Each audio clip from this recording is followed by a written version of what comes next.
அஸ்ஸலாமு அலைக்கும் வரஹ்மத்துல்லாஹி வபரகாத்துஹு. நம்ம இப்போ என்ன பார்க்க போறோம்னா, அல் குர்ஆன் பத்தி தான் இங்க வந்து நம்ம பார்க்க போறோம்.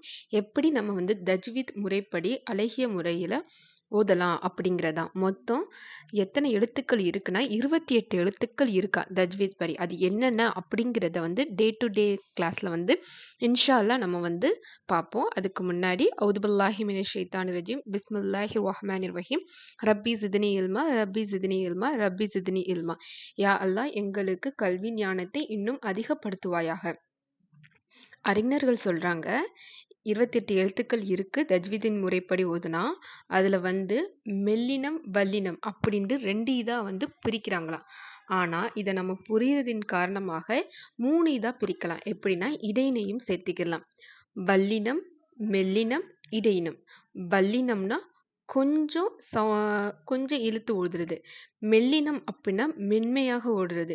இடையினம்னா வல்லினத்துக்கும் மெல்லினத்துக்கு இடையில இருக்கிறதா இடையினம் அப்படின்னு சொல்றாங்க. இப்ப இன்ஷா அல்லாஹ் என்னென்ன அப்படிங்கிறத நம்ம பார்ப்போம். இங்க என்ன இருக்கு அப்படின்னா, இதை நான் எழுதியிருக்கேன்.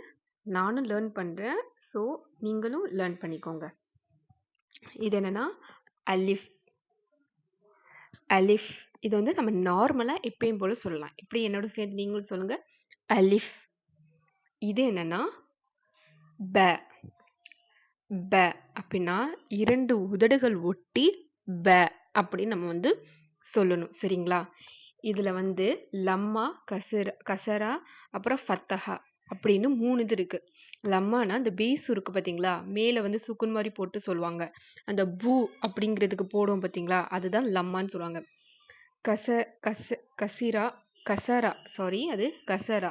அதை எப்படி சொல்லுவாங்கன்னா கீழே வரும் பாத்தீங்களா, அதான் கசரா. இது என்னன்னா ஃபத்தஹா. ஃபத்தஹனா மேல. அந்த ஃபத்தஹா போட்டாதான் நம்ம பான்னு சொல்லணும். இதே கசரா வந்தா பீன்னு சொல்லணும். அப்ப எதுவுமே இல்லாம இருந்துச்சுன்னா எப்படி சொல்லணும்னா ப அப்படின்னு 2 உதடுகளையும் ஒட்டி ப அப்படின்னு நம்ம சொல்லணும். இது என்னன்னா 2 புள்ளியும் மேல வச்சுச்சுன்னா க. எப்படி க. அதேதான் 2 பல்லுக்கு நடுவில் நம்ம வச்சு க அப்படின்னு சொல்லணும். இது என்னன்னா ஹ. இது என்னன்னா 2 பல்லுகளுக்கு நடுவுல உதட வச்சு ச. சொல்லி பாருங்க. ச அப்படின்னு சொல்லணும். இது ஜீம். இது எப்பயும் போலதான். இது என்னன்னா ஹ. ஜஸ்ட் நார்மலா ஹ அப்படின்னு சொல்லணும். அதே புள்ளி மேல வந்துச்சுன்னா ஹா. எப்படி ஹா அப்படின்ட்டு ஒரு சிங்கம் ஏதாச்சும் எப்படி நம்ம தொண்டையில இருந்து ஒரு இழுத்து வரும், அது மாதிரி ஹா அப்படின்னு நம்ம சொல்லணும். இது ஹ. இது புள்ளி வச்சு மேல வந்துச்சுன்னா ஹா அப்படின்னு நம்ம சொல்லணும். இன்ஷா அல்லாஹ் இனிமே அல் குர்ஆனுடைய எழுத்துக்கள் எப்படி அதை வந்து நம்ம ப்ரொனவுன்சியேஷன் பண்ணணும் அப்படிங்கிறத நம்ம வந்து பார்க்கலாம். இப்போ நான் திரும்பி சொல்லுறேன், என்னோட சேர்ந்து நீங்களும் சொல்லுங்க. அலிஃப், ப, த,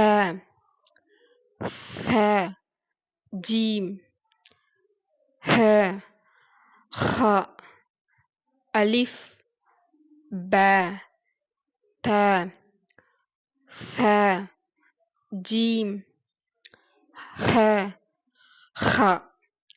அலிஃப், ப, த, ச, ஜீம், ஹ, ஹ.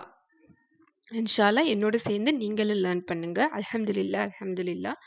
ரப்பி ஸித்னி இல்மா ரப்பி ஸித்னி இல்மா ரப்பி ஸித்னி இல்மா. யா அல்லாஹ் எங்களுக்கு கல்வி ஞானத்தை அதிகப்படுத்துவாயாக. அஸ்ஸலாமு அலைக்கும் வரஹ்மத்துல்லாஹி வபரகாத்துஹு.